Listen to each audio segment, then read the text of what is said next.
Witajcie w mojej kuchni. Dawno nie było nic o szynkowarze, a to jeden z moich ulubionych sprzętów do robienia wędlin. I może być używany nawet w małych mieszkankach, w kawalerkach. Nie potrzeba do tego żadnych cudów, chociaż w tej wersji, którą dzisiaj wykonam, pewnie tak. Bo na koniec przewiduję pewne fajerwerki, ale nie wiem, czy będą w ogóle potrzebne, wszystko się okaże. Mam tutaj ze 2,5 kg mięsa. Trochę za dużo, ale jak coś mi zostanie, to zawsze coś się tam z tego zrobi.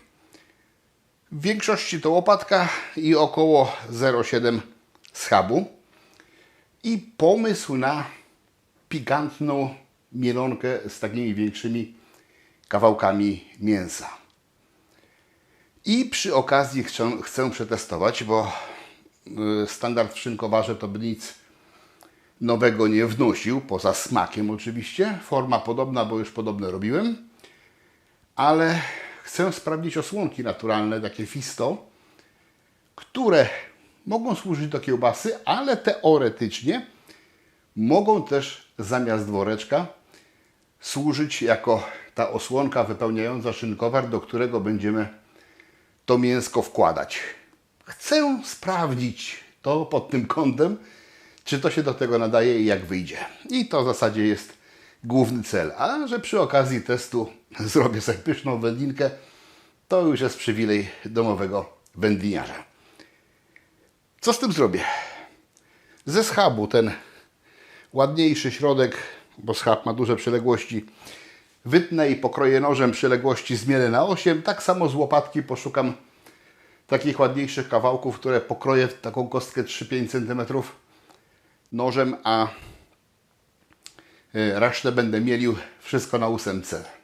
Proporcja powinna być około 1/3 tych większych kawałków do 2/3 tego zmielonego na 8. Trochę tłuszczyku w tym jest, niewiele, za dużo być nie musi. Można trochę więcej dać tych grubszych kawałków, ale nie przesadzać, bo wędlina z szynkowara, gdyby się przypadkiem słabo skleiła, to może się przy krojeniu rozpadać, a tego nie chcemy. Koniec gadania. Wszystko zobaczycie po kolei. Rozkrawam, wycinam, częściowo kroję, częściowo mielę. Przyprawię to, potem jeszcze pokażę i leci do lodówki, co najmniej na dobę.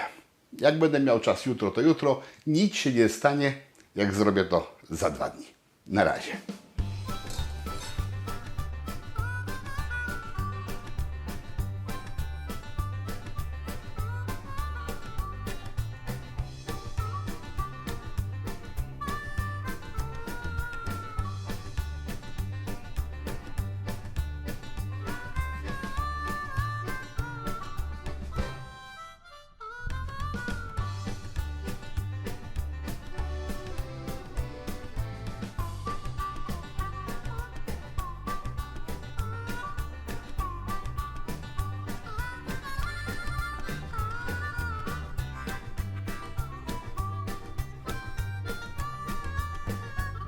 Przygotowałem przyprawę.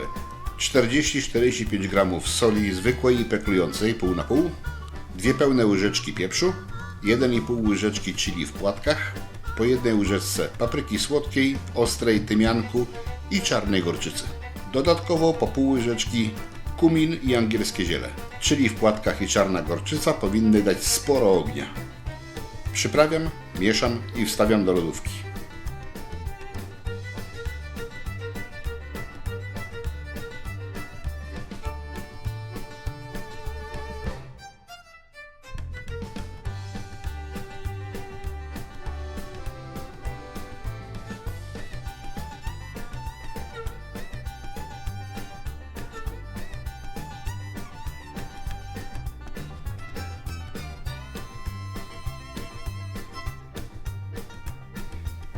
Dwa dni później zaczynam od przygotowania wspomnianej osłonki.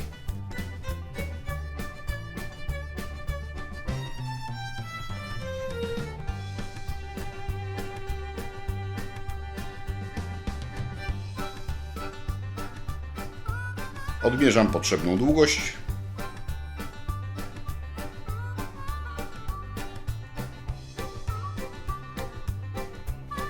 To co pozostało to trochę za krótki kawałek, więc odkroję z drugiego odcinka.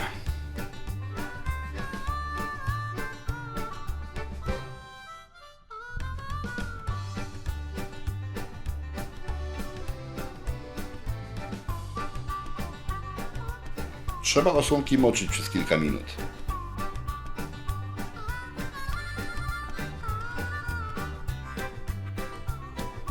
Wyjmuję mięso i po kilku minutach napełniam szynkowary.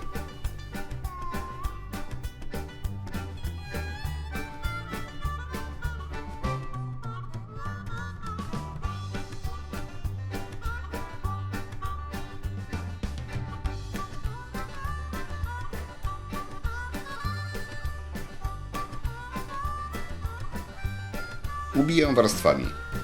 Ciekawe, czy osłonka to ubijanie wytrzyma.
Z góry związuję sznurkiem.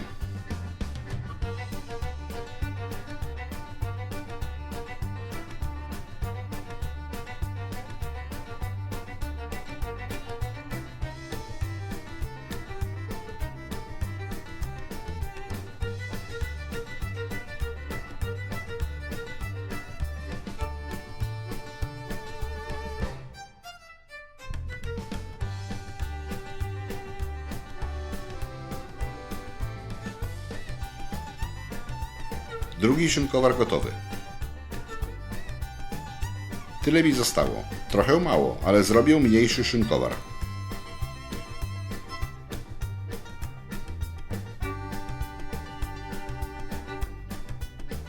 Czas na parzenie. Najpierw kombinuję, jak dopasować wysokość mniejszego szynkowara.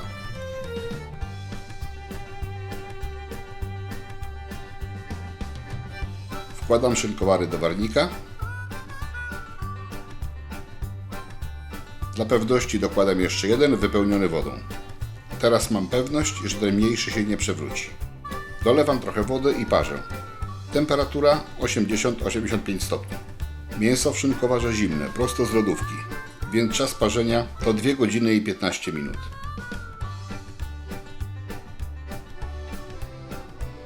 Temperatura w warniku rośnie. Od tego momentu liczę czas. Koniec parzenia. Wyjmuję szynkowary.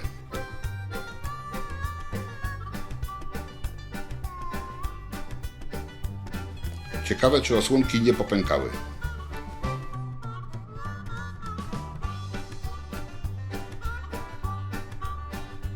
Są całe i wytrzymują mocne wyciąganie.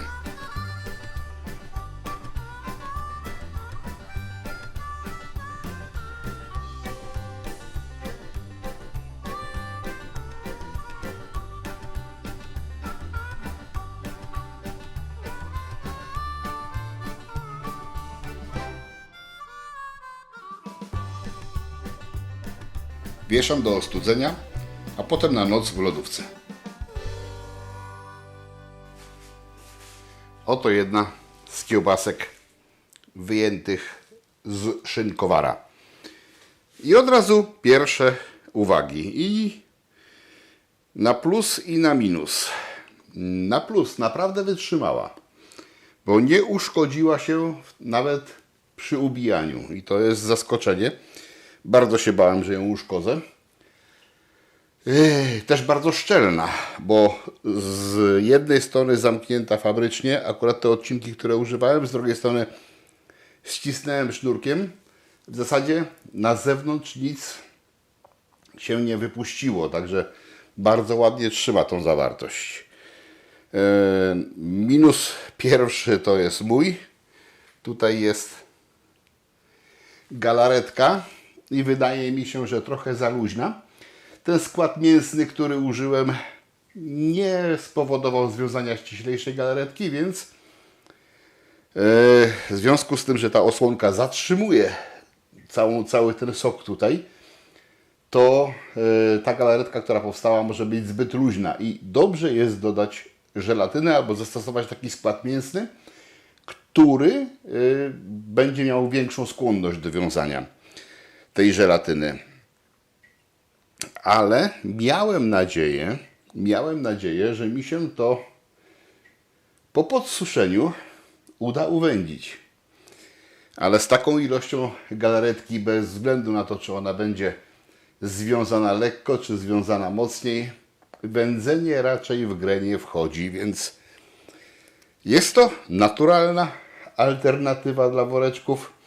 Myślę, że można byłoby to nawet troszeczkę podsuszyć, ale też nie za bardzo i to raczej w lodówce właśnie ze względu na tą galaretkę. To wtedy z zewnątrz by nabrało takiego bardziej kiełbasianego wyglądu. Troszeczkę by się obkurczyła, jakby powiedziała kilka dni w lodówce. I to wszystko, co można z tego uzyskać. Jak ktoś bardzo nie chce woreczków używać, to się sprawdzi. To się sprawdzi. Odpowiednio szczelne, odpowiednio wytrzymałe. No, zawiodło mnie, że się nie da tego uwędzić. Myślałem, że się uda. Oczywiście można te osłonki wykorzystywać normalnie do kiełbasy, ale ja chciałem sprawdzić ich zastosowanie właśnie w kontekście szynkowara. Zajrzyjmy do środka.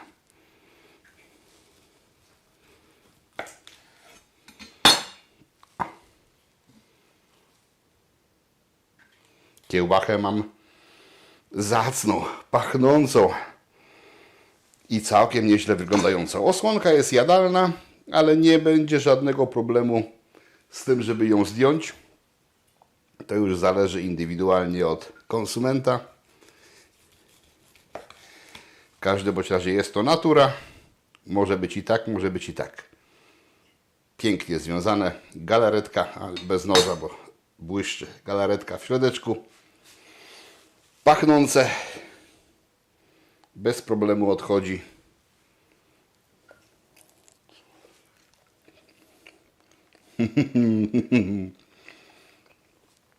No i pazurek. Dobry, dobry. Ja jestem głodny przed śniadaniem, więc to jeszcze wzmaga moje odczucia. Ale jest smacznie, jest aromatycznie, jest bardzo, bardzo pikantnie. Czyli w płatkach nie ma żartu, nie ma żartu. Robię sobie kanapeczki, robię śniadanie. A Was zachęcam do wykonania samego przepisu. Jak chcecie to w woreczku, jak chcecie to w takiej osłonce, a jak chcecie to możecie i w ogóle bez, bo też się da, jeżeli szynkowar jest wykonany ze stali nierdzewnej. Zapraszam na kolejne odcinki. Hej, cześć!